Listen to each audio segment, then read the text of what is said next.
Hi I am Devika and we need some space. मैं suggest करूंगी आप इस वीडियो को देखने से पहले ये वाला वीडियो देखें, क्योंकि आज का वीडियो उसके कंटिन्यूएशन में है। उस वीडियो में हमने 4D कोऑर्डिनेट्स यानी स्पेस और टाइम कोऑर्डिनेट्स को इस तरह देखा था कि हम पास्ट, प्रेजेंट, फ्यूचर और एल्सवन को रिप्रेजेंट कर सकें। पर वहाँ पर सिंप्लिसिटी के लिए मैंने थोड़ी चीटिंग करी थी और मैंने वहाँ पर टर्म्स यूज करे थे जैसे टाइम स्टफ और स्पेस स्टफ। तो आज हम यही टाइम स्टफ, स्पेस स्टफ और उनके बीच के रिलेशन को थोड़ा और अच्छे से समझते हैं।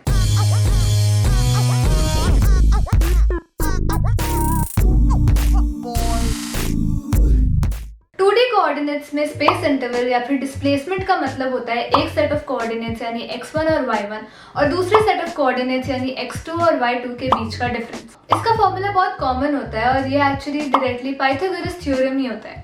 सिमिलरली अगर हम 4D कोऑर्डिनेट्स में आते हैं तो हम कह सकते हैं कि स्पेस इंटरवल यहाँ पर होता है √x2 - x1 whole square plus y2 - y1 whole square plus z2 - z1 whole square, और टाइम इंटरवल को हम मान लेते हैं √t2 - t1 whole square. Space time में हम टाइम इंटरवल और स्पेस इंटरवल के साइंस को डिफरेंट लेते हैं।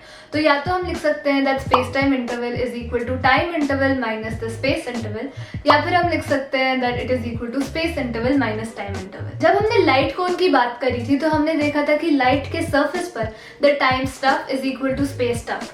तो यहाँ पर अब वो बन जाता है the time interval is equal to space interval.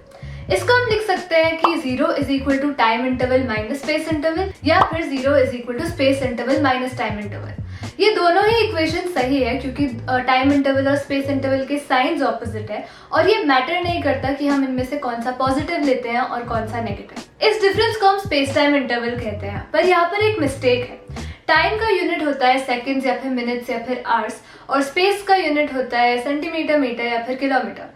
और जब भी हम किसी दो चीज़ों को ऐड या सब्ट्रैक्ट कर रहे होते हैं उनके यूनिट सेम होने चाहिए। इसलिए 5 सेंटीमीटर माइनस 1 सेकेंड या फिर 2 मिनट्स माइनस 100 किलोमीटर सेंस नहीं बनाता। इसको फिक्स करने के लिए हमें स्पेस को टाइम के यूनिट्स में लिखना होगा या फिर टाइम को स्पेस के यूनिट्स में लिखना होगा। टाइम को स्पेस के यूनिट्स में लिखने के लिए हमें पता है हमें उसे किसी स्पीड से मल्टीप्लाई करना होगा, और हम जानते हैं the speed of light is 3 × 10⁸ metres per second. इसका मतलब 1 सेकेंड में लाइट 3 × 10⁸ मीटर्स ट्रैवल करती है, और इसीलिए हम लोग टाइम को t नहीं बल्कि ct लिखते हैं। ये इक्वेशन इंपॉर्टेंट है क्योंकि जरूरी नहीं है कि स्पेस टाइम में स्पेस इंटरवल या फिर टाइम इंटरवल कांस्टेंट हो, पर स्पेस टाइम इंटरवल हर इनर्शियल ऑब्जर्वर के लिए सेम होता है। सपोज मेरे हाथ में एक बॉल है और मैं उसे ऑब्जर्व कर रही हूँ मेरे फ्रेम से। मैं रेस्ट पर हूँ तो मुझे भी लग रहा है कि बॉल रेस्ट पर है, और सपोज कोई इस बॉल को ऑब्जर्व कर रहा है जो कि एक वेलोसिटी से उस तरफ जा रहा है, तो उनको ये लगेगा कि ये बॉल इस तरफ जा रही है। हम दोनों ऑब्जर्वर्स अपनी क्लॉक को ऑन करते हैं और इसे मेजर करते रहते हैं। मैं पूरे टाइम एक ही जगह पे खड़ी हूँ और वो दूसरा ऑब्जर्वर उस तरफ जाए जा रहा है। मेरे लिए स्पेस टाइम इंटरवल की वैल्यू हो जाएगी c² × my time whole square, क्योंकि यहाँ पर मैं भी रेस्ट पर हूँ और मेरे लिए बॉल भी रेस्ट पर है। दूसरे ऑब्जर्वर के लिए स्पेस टाइम इंटरवल हो जाएगा c² × their time whole square minus their velocity whole square into their time whole square. ये दोनों इक्वल होंगे क्योंकि स्पेस टाइम इंटरवल कांस्टेंट होता है हर इनर्शियल ऑब्जर्वर के लिए। और अब अगर हम थोड़ी सी मैथ्स करते हैं और टर्म्स को रीअरेंज करते हैं तो हम देखेंगे कि मेरे टाइम की वैल्यू उनके टाइम से ज्यादा होगी, और इसका मतलब टाइम इंटरवल की वैल्यू कांस्टेंट नहीं होती। इसलिए स्पेस टाइम इंटरवल इतना फैसिनेटिंग है क्योंकि वो हमेशा कांस्टेंट रहता है और स्पेस और टाइम के डिविजन्स चेंज होते रहते हैं। अगर हम जनरली बात करें तो हम देख सकते हैं कि हमें कांस्टेंट्स कितने पसंद होते हैं, क्योंकि हम अगर सपोज डिफरेंशिएशन कर रहे होते हैं और कोई कांस्टेंट आता है तो हमें कितनी खुशी होती है। अगर न्यूटन का फर्स्ट लॉ देखें तो वो भी ये कहता है कि कोई भी बॉडी अगर कांस्टेंट वेलोसिटी पर हो या फिर रेस्ट पर हो तो वो उसी स्टेट में रहेगी जब तक कोई एक्सटर्नल फोर्स नहीं लगता।